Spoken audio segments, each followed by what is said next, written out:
दूसरे के बगैर रहना नहीं है, सोना है, इकट्ठे सोना है, कॉल चल रही है हमारा। हम प्यार करने वाले होते हैं ना, एक इंट्यूशन होता है, हमें पता चल जाता है कि हमारी महबूबा या हमारा महबूब क्या कर रहा है। अगर ये मेरी बीवी होगी तो मुझे किसी की ज़रूरत नहीं है, इवन मेरे पेरेंट्स की भी मुझे ज़रूरत नहीं है। प्यार में चीज़ें गिफ्ट होती हैं, डोनेट नहीं होती। सहारा बने तो मेरी जो सही आँख है वो मैं आँख आपको गिफ्ट दे देता हूँ। आजकल तो ये है कि व्हाट्सएप पे अगर आप किसी से कॉल पे हैं तो समझो आप उसके पास हैं। तो शादी होगी, इस पे हमारे कौलो करार हुए, कस्में हुए, वादे हुए, उसने भी कसमें खाई अपने माँ बाप। नाज़रीन, मीडिया टुडे के साथ मैं हूँ आपकी होस्ट आबिया मिर्ज़ा। खुशामदीद कहूँगी इस प्रोग्राम में। नाज़रीन, आज का बड़ा स्पेशल प्रोग्राम है, ज़रूर देखिएगा, कमेंट भी कीजिएगा। आज की कहानी कुछ इस तरह की है। एक यंग बॉय है, लड़का है, BS honours in English literature का स्टूडेंट है और इसने क्या किया, क्या कुर्बानी दी, आइए हम पूछते हैं। हमारे साथ मौजूद हैं। अस्सलाम वालेकुम। वालेकुम अस्सलाम वरहमतुल्लाहि वबरकातुहू। क्या नाम है? शाहिद नाम। शाहिद, कैसे हैं आप? अल्लाह का शुक्र है, ठीक। शाहिद, ये बताइएगा क्या मामला हुआ? आप पैदाइशी तौर पर ब्लाइंड हैं? नहीं, मेरी ब्लाइंडनेस कंजेनिटल नहीं है। मैं एक आंख से मुझे फुल नज़र आता था और एक आंख ख़राब थी मेरी। तो कहाँ गई आँख? अब दोनों आँखों से आपको नज़र नहीं आता, तो क्या मामला हुआ? वो एक शायर का शेर है कि सुनी हिकायत हस्ती तो दरमियान से सुनी, ना इब्तदा की ख़बर है ना इंतहा मालूम। मैं लाहौर में एक कॉलेज है, वहाँ पे जब मैंने दाखिला लिया FA के अंदर, अब मैं BS कर रहा हूँ इंग्लिश लिटरेचर, जैसे आपने बताया है, बहाउद्दीन ज़करिया यूनिवर्सिटी से। उससे पहले FA करने के लिए मैं लाहौर आया और यहाँ आने के बाद फिर मैंने स्टडीज़ स्टार्ट की और हमारा जो इंस्टीट्यूशन है वो को एजुकेशन है वहाँ पे। तो लड़की और लड़के इकट्ठे वहाँ पे, लड़कियाँ और लड़के तालीम हासिल करते हैं। तो एक मेरे जैसी ही एक लड़की थी, विजुअली इम्पेयर्ड, उसको भी एक आंख का मसला था, एक आंख से कमज़ोर नज़र आता था और एक आंख उसकी बिल्कुल ठीक थी। हम जैसे ही क्लासेस के अंदर एंटर हुए, जैसे लोगों से हमारा इंटरेक्शन हुआ, तो एक दूसरे से हमारी आशनाई और वाकफियत शुरू हो गई इस लड़की के साथ। दिन गुज़रते गए और हमारी जो क़ुर्बत है वो बढ़ती गई, क्योंकि मेरा शुरू से ख्वाब था कि मैं पढ़ूँगा, पढ़ लिख के इंग्लिश लिटरेचर में BS करूँगा। उसका भी वही ख्वाब था। तो जो चीज़ें मेरी पसंदीदगी में आती थी वही चीज़ें उसकी पसंदीदगी में भी थी। तो हमें लगा कि जैसे हमारे अंदर एक कोई हिडन कनेक्शन है, जिसको हम आजकल रूहानी ताल्लुक़ बोलते हैं या स्पिरिचुअल कनेक्शन बोलते हैं, उसकी बेसिस के ऊपर हमने एक दूसरे से कांटेक्ट शुरू किए, बातचीत शुरू होने लगी हमारी। और फिर हमने एक दूसरे से एक्सप्रेस किया अपने लव को। तो फिर हमारी एक लव स्टार्ट हो गया और हम फिर ज़ाहिर थोड़े मामूल से हट के आगे चलते रहे। मामूल से हट के मुराद ये है कि पहले तो महज क्लासरूम के अंदर ही हमारी मुलाकात होती थी, उसके बाद क्लासेस को डिच वगैरह करके तो हम लोग एक दूसरे से मिलते थे। ज़ाहिर खुदा ने एक चीज़ को प्रोहिबिटेड किया है, ममनू किया है कि लड़की और लड़के का जो रिलेशन है आउट ऑफ मैरिज, ये बड़ा हार्मफुल है और गॉड रियली डिसलाइक्स इट। तो गुर्बतें बढ़ती गईं और फिर आदात भी एक जैसी होने लगी। अब वो लड़की क्योंकि ज़ाहिर मेहनत करके पढ़ रही थी, तो मोबाइल चलाना या फिर किताबें पढ़ना, वो लेंस जो स्पेशल लेंसेज होते हैं उनका इस्तेमाल करना, उससे उसकी जो आइज़ हैं वो डैमेज होने लगी। अब एक आंख से, जिस आंख से उसे कम नज़र आता था वो सही रही, लेकिन क्योंकि वो डिपेंडेंट हो गई थी अपनी उस आंख पे जिससे उसको ज़्यादा नज़र आता था, तो उसकी वो नज़र चली गई। अच्छा, सडनली गई या वो टाइम टू टाइम? ग्रेजुअली। अच्छा। वो बहुत परेशान रहती थी तो उसकी वो नज़र चली गई। अब हमारी मोहब्बत भी आगे बढ़ रही थी। उसमें भी क्लाइमेक्स आ रहा था, उसमें भी काफ़ी चीज़ें डेवलप हो रही थी। तो फिर अब हमने फिर एक दूसरे से कांटेक्ट करना, घंटों बातें करते रहना, एक दूसरे की पसंद नापसंद पूछना, फैंटेसाइज करना, एक मतलब शादी, क्योंकि हमने ज़्यादा मोहब्बत की थी तो एक दूसरे को हमने कहा कि एक दूसरे से शादी होगी। इस पे हमारे कौलो करार हुए, कस्में हुए, वादे हुए। उसने भी कसमें खाई अपने माँ बाप की, खुदा की और इवन अल्लाह के रसूल की।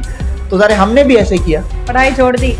पढ़ाई की तरफ फोकस नहीं था? हाँ, पढ़ाई पे ज़्यादा फोकस नहीं था, लेकिन पढ़ाई जारी थी, क्योंकि एक पढ़ाई ही थी जिसने आप दोनों को जोड़ा, को मिलाया था। और मैं तो फिर पढ़ाई को मुकद्दस समझने लगा था। मैंने कहा यार ये तो तालीम ही है जिसने हमें एक दूसरे से अटैच किया है। तो अब वो लड़की मुझसे इजहार करती और मैं उससे इजहार करता, हमारी कभी बात ना होती तो उसका मूड ऑफ होता, मेरा मूड ऑफ होता जब वो मुझसे बात ना करती। खाना पीना भी छोड़ा? कभी ऐसा हुआ कि कोई नाराजगी होगी तो खाना छोड़ दिया, ऐसा हुआ? मैम ज्यादातर आशिक ऐसे करते हैं। वो खाने तो अभी चलेंगे आगे। हाँ, अच्छा, फिर ज़ाहिर है उसकी मतलब मना, एक तो ज़िद्दी बहुत थी। ज़ाहिर है लड़कियां जो होती हैं अमूमन विजुअली इम्पेयर्ड, इनके अंदर थोड़ी ज़िद ज़्यादा होती है बनिस्बत जो स्पेशल लोग होते हैं, इंक्लूडिंग मी, क्योंकि हम लोग सेंसिटिव होते हैं और हमारी फीलिंग्स जो हैं वो बाकियों से डिफरेंट होती है थोड़ी सी।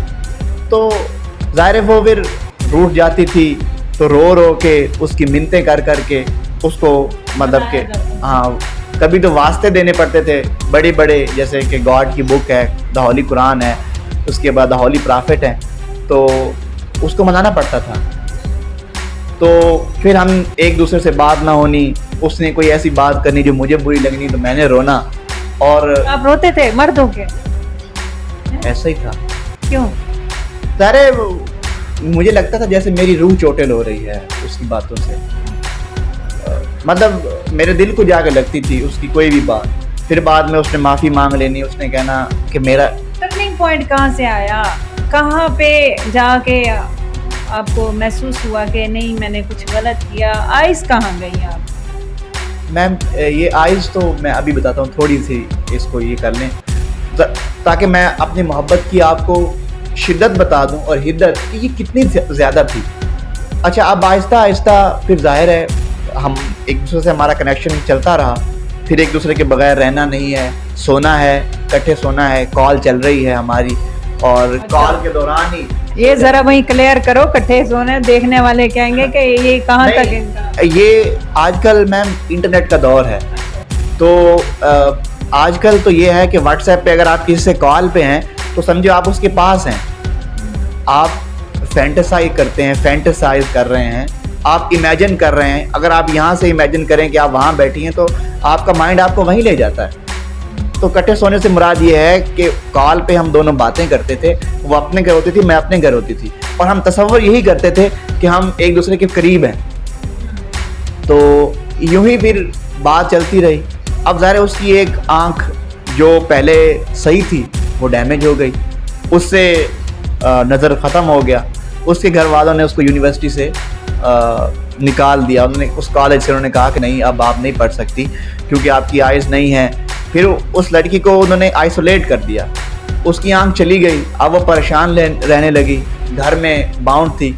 तो मैंने ये फैसला किया कि और आपकी मुलाकातें भी नहीं होती? हाँ, हमारी मुलाकातें भी नहीं। ज़ाहिर एक डेस्परेशन थी, एक डिस्मे था, एक सदमा था।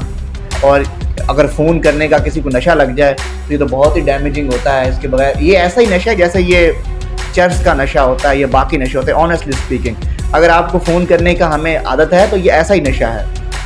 अच्छा, अब फिर ज़ाहिर है मैंने ये फ़ैसला किया, मैंने कहा कि मैं आपको यूं बेबस लाचार नहीं देख सकता। मैं ये चाहता हूँ कि आप अपनी ज़िंदगी में दोबारा वापस आएँ और आप मेरा भी सहारा बने, आप अपना भी सहारा बने।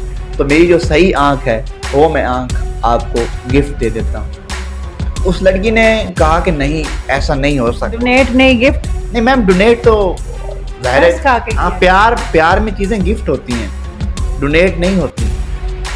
तो फिर मैंने उसे कहा कि मैं आपको अपनी आंख दे देता हूँ ताकि पेरेंट्स को नहीं बताया? नहीं, पेरेंट्स को नहीं बताया। मैंने कहा क्योंकि ज़ाहिर है आपने मुझसे शादी करनी है, आप मेरा सहारा बनेंगी, तो जब आपने मेरा सहारा ही बनना है तो मुझे अपनी इस आँख की क्या ज़रूरत है। हमारा मरना जीना, चलना फिरना, उठना बैठना, दुख सुख सब एक जैसे ही हैं, एक दूसरे के हैं, तो हम क्यों ये डिफरेंस हो। आप मेरी आय ले लें। पहले तो वो हिचकिचाई, परेशान रही, उसने कहा नहीं ऐसा नहीं होना चाहिए, ऐसा नहीं हो सकता। फिर वो मान गए। हम हॉस्पिटल गए, डॉक्टर से बात की तो डॉक्टर्स ने कहा कि नहीं यार, आप अपने किसी फैमिली मेम्बर को ले आए। तो मेरे एक बहुत अच्छे दोस्त थे, मैंने उससे कहा कि यार आप मेरे फैमिली मेम्बर बनो। और लड़की ने अपने बाप को कहा, क्योंकि उसका बाप एक बहुत इन्फ्लुएंशियल पर्सन था। उसने उस डॉक्टर साहब से बात की तो मैंने अपनी पेरेंट्स को बताए बगैर अपनी आंख जो है, आपने किसी भी फैमिली मेंबर को आपने एतमाद में नहीं, क्योंकि तब मैं कह रहा था कि ज़ाहिर है मेरा एक सहारा है, भूत सवार था इश्क का। फैमिली मैं समझ रहा था जो बीवी है इसका चलना फिरना उठना बैठना हमारे साथ है। अगर ये मेरी बीवी होगी तो मुझे किसी की ज़रूरत नहीं है, इवन मेरे पेरेंट्स की भी मुझे ज़रूरत नहीं है। मैं अपनी उस दोस्त के साथ बिल्कुल सिंसियर था। क्या नाम है उसके खुशनसीब? मैं नाम ना पूछें, वो अगर नाम पूछेंगी तो मेरे ज़ख्म दोबारा जाग जाएंगे। क्योंकि हमारा वो लड़की को मैंने अपनी आंखें दी, अपने माँ बाप से इंसल्ट करवाई। I was not a disobedient child of my parents. I was disobedient to them. लेकिन ये था कि मोहब्बत में ज़ाहिर है मैंने कहा कि ये मेरा अपना ज़ाती फ़ैसला है और ज़ाहिर है मैं इसमें आज़ाद हूँ अपने डिसीजन में। इसलिए वो मेरी असल में एक कम अकली थी। It was my nonsense. तो मैंने अपनी आंख उसको दे दी। अब वो लड़की ठीक हो गई, क्लास में आती थी। शादी हो गई, अब तो बच्चे भी हो जाने चाहिए। नहीं, हमारी शादी अनफॉर्चुनेटली नहीं हुई।